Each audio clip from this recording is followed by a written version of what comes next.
ಸಮಾಜದಲ್ಲಿ ಮಠಮಾನ್ಯಗಳು ಇರಬೇಕು. ಕಾರಣ ಮಠಗಳ ಕೆಲಸ, ಸ್ವಾಮೀಜಿಗಳ ಕೆಲಸ ಏನ್ ಗೊತ್ತಾ? ಸಮಾಜವನ್ನ ಉನ್ನತ ಉತ್ತಮ ರೀತಿಯಲ್ಲಿ ತೆಗೆದುಕೊಂಡು ಹೋಗಬೇಕು, ತಿಳಿ ಹೇಳಬೇಕಾದಂತಹ ಕೆಲಸಗಳನ್ನ ಮಠಮಾನ್ಯಗಳು ಮಾಡಬೇಕು.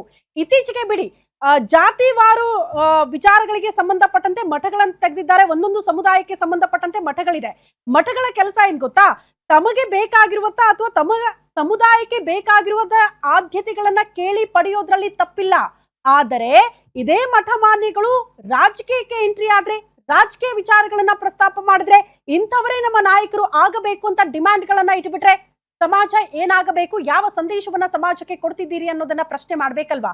ಯಾಕಿಷ್ಟೆಲ್ಲ ಪೀಠಿಕೆ ಹಾಕ್ತಾ ಇದ್ದೀನಿ ಮಠಮಾನ್ಯಗಳ ವಿಚಾರಕ್ಕೆ ಸಂಬಂಧಪಟ್ಟಂತೆ ಅಂದ್ರೆ, ಇತ್ತೀಚೆಗೆ ಸಿಎಂ ಕುರ್ಚಿ ವಿಚಾರಕ್ಕೆ ಸಂಬಂಧಪಟ್ಟಂತೆ ಹಗ್ಗ ಜಗ್ಗಾಟಗಳು ಆಗ್ತಾ ಇದ್ದಂತ ಸಂದರ್ಭದಲ್ಲಿ ಎಲ್ಲಾ ಸಮುದಾಯದ ಸ್ವಾಮೀಜಿಗಳು ಮುಂದೆ ಬರ್ತಿದ್ದಾರೆ. ಯಾಕ್ರಿ ಒಕ್ಕಲಿಗರು ಸಿಎಂ ಆಗಬಾರ್ದ ಅಂತ ಒಬ್ರು ಸ್ವಾಮೀಜಿ ಪ್ರಶ್ನೆ ಮಾಡಿದ್ರೆ, ಇನ್ನೊಬ್ರು ಇಲ್ಲ ನಮ್ಮ ಸಮುದಾಯಕ್ಕೂ ಕೂಡ ಸಿಎಂ ಪಟ್ಟ ಸಿಗ್ಲಿ ಬಿಡಿ ಅಂತ ಮಾತನಾಡೋದಕ್ಕೆ ಶುರು ಮಾಡಿದ್ರು.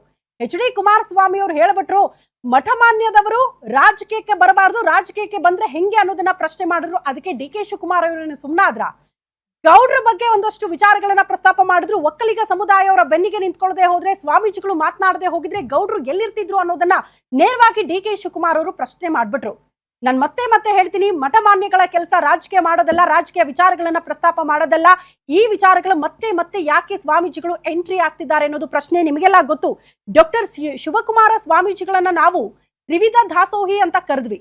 ಕಾರಣ ಸಮಾಜಕ್ಕೆ ಅವ್ರು ಕೊಟ್ಟಂತಹ ಕೊಡುಗೆ. ಹಸಿದವರಿಗೆ ಅನ್ನ ಹಾಕಿದ್ರು, ಹಲವರಿಗೆ ಶಿಕ್ಷಣ ಕೊಟ್ರು. ಆ ಕೆಲಸ ಮಾಡಿದ್ರೆ ಹಾಡಿ ಹೊಗಳ್ತಾರೆ ಮಠಮಾನ್ಯಗಳನ್ನ. ಬಟ್ ಅದನ್ನ ಬಿಟ್ಟು ರಾಜಕೀಯ ಮಾಡೋದು ಎಷ್ಟು ಮಟ್ಟಿಗೆ ಸರಿ ಅನ್ನೋದು ಪ್ರಶ್ನೆ. ಈ ವಿಚಾರಕ್ಕೆ ಸಂಬಂಧಪಟ್ಟಂತೆ ಇವತ್ತು ಚರ್ಚೆ ಮಾಡ್ತಾ ಹೋಗೋಣ. ಕಾದಿ ಪಾಲಿಟಿಕ್ಸ್.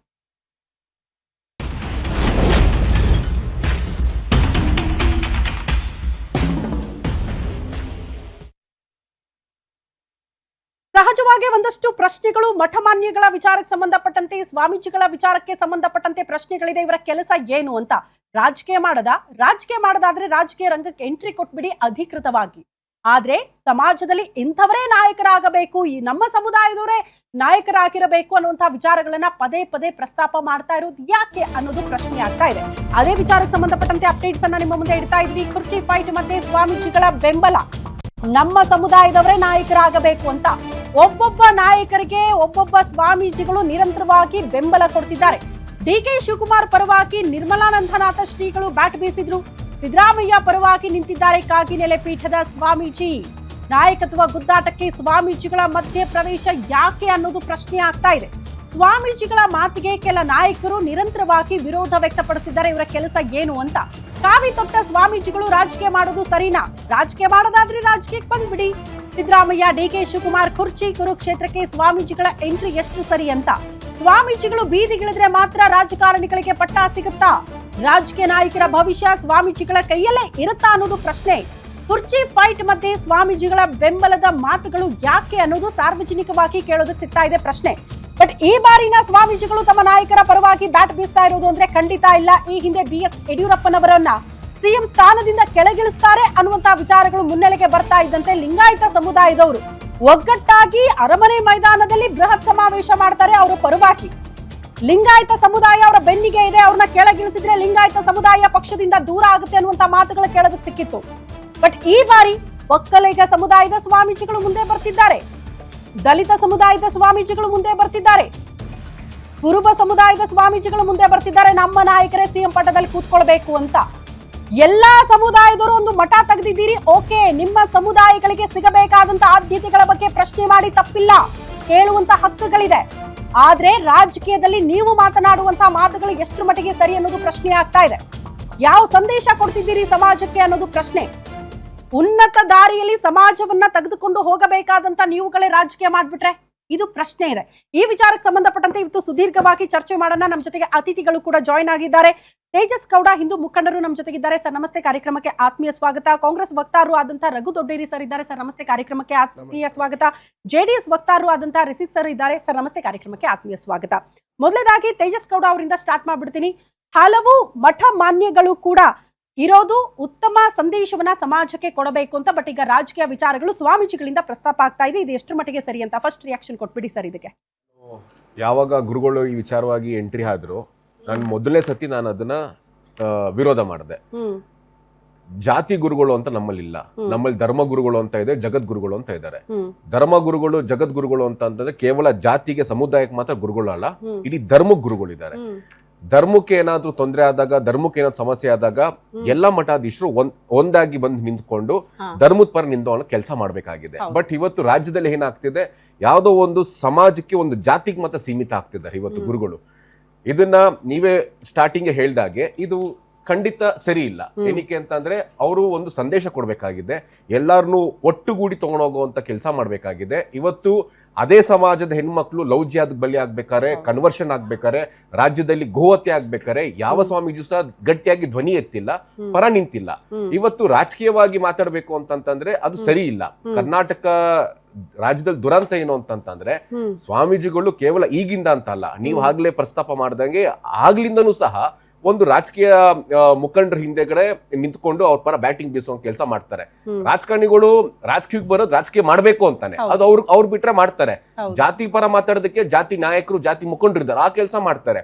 ಧರ್ಮಗುರುಗಳಾದ್ಮೇಲೆ ಆ ಮಠದ ಹೇಗ್ ನಡೆಸ್ಬೇಕು, ಮಠಕ್ಕೆ ಕೇವಲ ಒಂದು ಜಾತಿಯ ಭಕ್ತನ ಮಾತ್ರ ಭಕ್ತನಾಗಿರಲ್ಲ, ಆ ಒಂದು ಜಾತಿಯ ಮುಖಂಡ ಮಾತ್ರ ಪಾದ ಪೂಜೆ ಮಾಡಲ್ಲ, ಎಲ್ಲಾರು ಸೇರಿ ಪೂಜೆ ಮಾಡ್ತಾರೆ, ಎಲ್ಲಾರು ಸೇರಿ ಗೌರವಿಸ್ತಾರೆ. ಒಂದು ಜಾತಿಯಿಂದ ಮಾತ್ರ ಮಠ ನಡೆಯೋದಿಲ್ಲ. ಅದನ್ನ ತಲೆಯಲ್ಲಿ ಇಟ್ಕೊಂಡು ಇನ್ನಾದ್ರೂ ಸಹ ಏನ್ ಆಗಿದೆ ಸರಿ, ತಪ್ಪಾಗಿದೆ ಅದು ಬಿಟ್ಟಾಕಿ ಮುಂದೆ ಆದ್ರೂ ಧರ್ಮದ ಪರ ನಿಲ್ಲುವಂತ ಕೆಲಸ ಮಾಡಬೇಕು. ಸಮಾಜದಲ್ಲಿ ಆಗ್ತಿರುವಂತ ಲವ್ ಜಿಹಾದ್ಗಳು ಮತಾಂತರ ತಡೆಯುವಂತ ಕೆಲಸ ಮಾಡಬೇಕು ಅಂತ ಹೇಳಕ್ ಇಷ್ಟಪಡ್ತೀನಿ. ಓಕೆ, ರಘು ಸರ್, ಹೆಂಗಿದ್ರೆ ಸ್ವಾಗತ ಮಾಡ್ಕೊಳ್ತಿದ್ದೀರಿ? ಸ್ವಾಮೀಜಿಗಳು ತಮ್ಮ ನಾಯಕರ ಪರವಾಗಿ ಮಾತನಾಡ್ತಿದ್ದಾರೆ ಅನ್ನುವಂತ ಖುಷಿ ಇದೆಯಾ? ಸ್ವಾಮೀಜಿಗಳ ಕೆಲಸ ರಾಜಕೀಯ ಮಾಡೋದಲ್ಲ, ಅವರ ಹೇಳಿಕೆಗಳೇನು ಸೂಕ್ತ ಅಲ್ಲ ಅನ್ನೋ ರೀತಿಯಲ್ಲಿ ಸಮಜಾಯಿಷಿ ಕೊಡ್ತೀರಾ? ಏನ್ ನಿಮ್ಮ ರಿಯಾಕ್ಷನ್? ನೋಡಿ, ಮೊದಲನೇದಾಗಿ ಏನು ಮಠಮಾನ್ಯಗಳು ಅಥವಾ ಮಠಗಳು ಈ ಸಮುದಾಯಕ್ಕೆ ಏನಾಗ್ತಿದೆ ಒಂದು ದಾರಿಯನ್ನು ತೋರಿಸ್ತಕ್ಕಂಥ ಕೆಲಸವನ್ನು ಈಗಿನಿಂದ ಅಲ್ಲ, ಸಾವಿರಾರು ವರ್ಷಗಳಿಂದ ಮಾಡ್ಕೊಳ್ತಾ ಬಂದಿದೆ. ನಮ್ಮ ಮಠಮಾನ್ಯಗಳು ಮತ್ತು ಬೇರೆ ಬೇರೆ ಧರ್ಮದ ಆಯಾ ಧರ್ಮದ ಗುರುಗಳು ಯಾರಿದ್ದಾರೆ ಅವರ ಸಮುದಾಯಕ್ಕೆ ಕೆಲಸವನ್ನು ಮಾಡ್ತಾ ಬಂದಿದ್ದಾರೆ. ನಾನು ಇತ್ತೀಚೆಗೆ ಇದು ಆ್ಯಕ್ಚುಲಿ ಈ ಚರ್ಚೆನೇ ಅಪ್ರಸ್ತುತ. ಯಾಕೆ ಅಂತ ಹೇಳಿದ್ರೆ, ಒಂದು ಸಮುದಾಯದ ಮಠಗಳೆಲ್ಲ ಸಮುದಾಯಕ್ಕೆ ಮಾತ್ರ ಸೀಮಿತವಾಗಿದ್ದಾವೆ ಹೊರತು ಸರ್ವ ಜನಾಂಗಕ್ಕೂ ಸೇರ್ತಕ್ಕಂಥದ್ದು ಅನ್ನೋದು ಯಾವುದೂ ಇಲ್ಲ ಸಾಮಾನ್ಯವಾಗಿ. ಸೊ ಹಾಗಾಗಿ ಏಕೆ ಅಂತ ಹೇಳಿದ್ರೆ, ರಾಜಕೀಯವಾಗಿ ಈ ಒಂದು ಹೇಗೆ ಗೌರ್ಮೆಂಟ್ ಹೇಗಿದೆ, ಡೆಮೋಕ್ರೆಟಿಕ್ ಸಿಸ್ಟಮು, ಜುಡಿಷಿಯರಿ ಮತ್ತು ಅಡ್ಮಿನಿಸ್ಟ್ರೇಷನ್ನು ಮೂರು ಹೇಗಿರುತ್ತೆ ಅಂದರೆ ಪೊಲಿಟಿಕಲ್ ಸಿಸ್ಟಮು, ಅದೇ ರೀತಿ ಒಂದು ಸಮುದಾಯದಲ್ಲಿ ಮಠಗಳು, ಅಧಿಕಾರಿಗಳು, ರಾಜಕಾರಣಿಗಳು ಮತ್ತು ಸಮಾಜ, ಈ ನಾಲ್ಕು ಅಂಗವಾಗಿ ಕೆಲಸ ಮಾಡ್ತಾ ಇರ್ತಕ್ಕಂಥದ್ದು ಸರ್ವೇ ಸಾಮಾನ್ಯ. ಅದು ಕಂಟಿನ್ಯೂ ಆಗ್ತಾ ಇರ್ತದೆ. ಬಟ್ ಇವತ್ತು ಚರ್ಚೆ ಆಗಬೇಕಾಗಿರೋದು, ಇವತ್ತು ನಿಜವಾಗ್ಲೂ ಈಗ ಯಾವ ಸ್ವಾಮೀಜಿಯವರು ಸಪೋರ್ಟ್ ಮಾಡಿದ್ದಾರೆ, ಆಬ್ವಿಯಸ್ ಸಪೋರ್ಟ್ ಮಾಡಲೇಬೇಕು. ಯಾಕೆಂತಂದ್ರೆ ಇವರೊಬ್ಬರು ಯಾವಾಗಲೂ ಸ್ವಾಮೀಜಿಗಳು ಒಂದು ಪಕ್ಷದ ಪರವಾಗಿ ಯಾರೂ ಇರೋದಿಲ್ಲ. ಸೊ ತಾವೇ ಹೇಳಿದಾಗೆ ಹಲವಾರು ಸ್ವಾಮೀಜಿಗಳು ಅವರವರ ಸಮುದಾಯದ ನಾಯಕರಿಗೆ ಸಂಕಷ್ಟ ಬಂದಾಗ ಅದನ್ನ ಸಪೋರ್ಟ್ ಮಾಡೋದು ಸಹಜ ಗುಣ. ಸೊ ಅದೇ ರೀತಿ ಈಗೂ ಕೂಡ ನಮ್ಮ ನಿರ್ಮಲಾನಂದ ಸ್ವಾಮೀಜಿಯವರು ಮತ್ತು ನಂಜಾವಧೂತ ಸ್ವಾಮೀಜಿಯವರು ಡಿ ಕೆ ಶಿವಕುಮಾರ್ ಪರ ನಿಂತಿದ್ದಾರೆ ಅಂದರೆ, ಯಾಕೆ ಇದೇ ಕುಮಾರಸ್ವಾಮಿ ಅವರು ಯಾಕೆ ಇವರ ಫಾದರ್ ಜೊತೆ ದೊಡ್ಡ ಸ್ವಾಮೀಜಿಯವರು ನಿಂತ್ಕೊಂಡಾಗ ಯಾಕೆ ಮಾತಾಡಲಿಲ್ಲ? ಇವತ್ತು ಎಚ್ ಡಿ ದೇವೇಗೌಡರು ಈ ದೇಶದ ಪ್ರಧಾನಮಂತ್ರಿಗಳಾಗಕ್ಕೆ ಮುಖ್ಯ ಕಾರಣ ಯಾರು? ನಮ್ಮ ದೊಡ್ಡ ಸ್ವಾಮೀಜಿಗಳು. ಸೊ ಅದೇ ರೀತಿ ಈಗ ನಮ್ಮ ಯಡಿಯೂರಪ್ಪನವ್ರ ಪರ ನಿಂತ ನಮ್ಮ 300 ಜನ ನಮ್ಮ ಸ್ವಾಮೀಜಿಗಳು.